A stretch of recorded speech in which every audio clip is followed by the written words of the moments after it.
हाँ, good morning class. ये आपके टाइम टेबल में कुछ थोड़ा सा परिवर्तन किया गया है, जिसकी वजह से आपके इसमें थोड़ा सा हम चेंज कर रहे हैं कि आपको सिर्फ हमें अभी फ़िलहाल लैंग्वेज पढ़ाएंगे, यानी कि व्याकरण। तो व्याकरण में हमने थोड़ा सा हिस्सा पढ़ा था कि भाषा भाषा कैसे बनती है ना। तो ध्वनि, वर्ण, शब्द, वाक्य और फिर वो एक भाषा का रूप लेके हमारे सामने आती है। अब यहाँ से हम पढ़ते हैं भाषा किसे कहते हैं, यानी कि भाषा क्या होती है। जिस साधन द्वारा मनुष्य अपने भावों और विचारों का आदान प्रदान करता है उसे भाषा कहते हैं। यानी कि जो मनुष्य, जब हम अपने विचारों को, अपने मन के भावों को, अपनी बात को किसी के भी सामने जिस तरह से रखते हैं वो भाषा कहलाती है। अब वो इंग्लिश में भी हो सकती है, वो हिंदी में भी हो सकती है, वो उर्दू में भी हो सकती है, किसी में भी हो सकती है ना। अब आते हैं तीसरे पॉइंट पे, भाषा के रूप। भाषा के प्रमुख दो रूप होते हैं। भाषा के सिर्फ दो ही रूप होते हैं, एक होता है मौखिक और दूसरा है लिखित।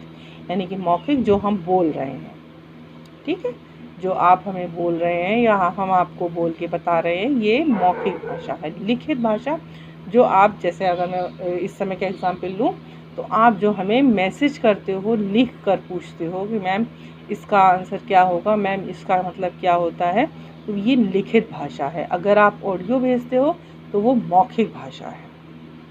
क्लियर क्लियर हुआ? ओके, अब आगे पढ़ते हैं। भाषा का एक रूप सांकेतिक भाषा भी माना जाता है। सांकेतिक भाषा, अब सांकेतिक भाषा कौन सी होती है ये आपको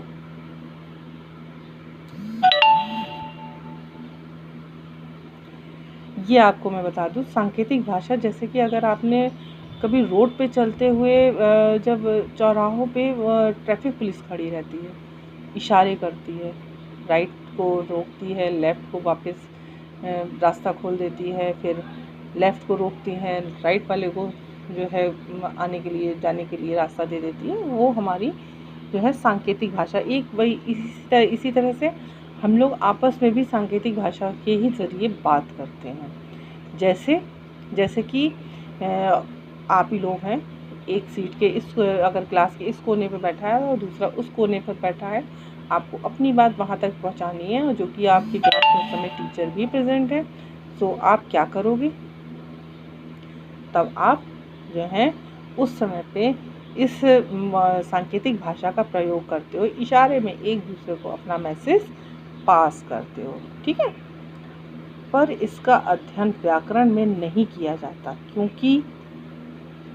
क्योंकि यह पूरे वाक्य के रूप में दूसरे के पास नहीं पहुंचती।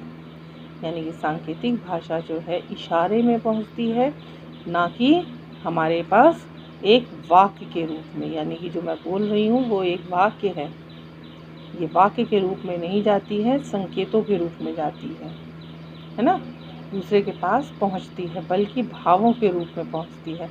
यानी कि जो आप अपनी चेहरे की मुद्राएं बनाते हैं, जो आप चेहरे से एक्सप्रेस करते हैं, वही जो है आपके जो है पार्टनर के पास तक पहुंचता है। अतः यहाँ मौखिक और लिखित भाषा को ही समझाया गया है। इसीलिए सिर्फ इसीलिए जो है व्याकरण में लिखित भाषा और मौखिक भाषा को ही समझाया जा रहा है कि हम लोग ये दो भाषाओं को ही ज़्यादा प्रमुखता प्राप्त दी गई है, जिसकी वजह से हमारे जो है किसी भी तरह का कोई भी हम इस सांकेतिक भाषा को यहाँ पे नहीं लेकर आते। ये सिर्फ आप लोगों को बताने के लिए यहाँ बताया गया है कि सांकेतिक भाषा भी एक होती है, जो कि हम लोग संकेतों यानी कि इशारों से अपनी बात एक दूसरे तक पहुंचाते हैं, ठीक है। इसके आगे का मौखिक भाषा हम लोग कल पढ़ेंगे। Clear? Okay, thank you class. तो प्लीज़ इस वीडियो को आप लोग बार बार देखिएगा, ताकि आपको ये जो मैं पढ़ा रही हूँ ये आपको बहुत आसानी से अच्छे से समझ में आ जाए, क्योंकि अगर आप इसको यहीं पे समझ लेंगे तो हम लोग जब क्लास में मिलेंगे तो सिर्फ़ और सिर्फ हम लोग रिटन वर्क करेंगे। इसके question answer fill in the blanks जो भी है, इसके बीच में जो क्वेश्चंस बनते हैं वो भी मैं आपको बताऊंगी कि चैप्टर के जो पीछे क्वेश्चन दिए हैं उनके अलावा भी कुछ क्वेश्चन हमारे पास एक एक शब्द से कुछ क्वेश्चन, छोटे छोटे क्वेश्चंस बन जाते हैं, बहुविकल्पीय बनते हैं, फिल इन द ब्लैंक्स बनते हैं। सो प्लीज़ आप इसको, जो मैं वीडियो भेज रही हूँ आपको, तो इसको बहुत ध्यान से अच्छे से समझिएगा। तो बार बार देखिए, बार बार समझिए, इसमें आप ही का फ़ायदा है। Okay, thank you class.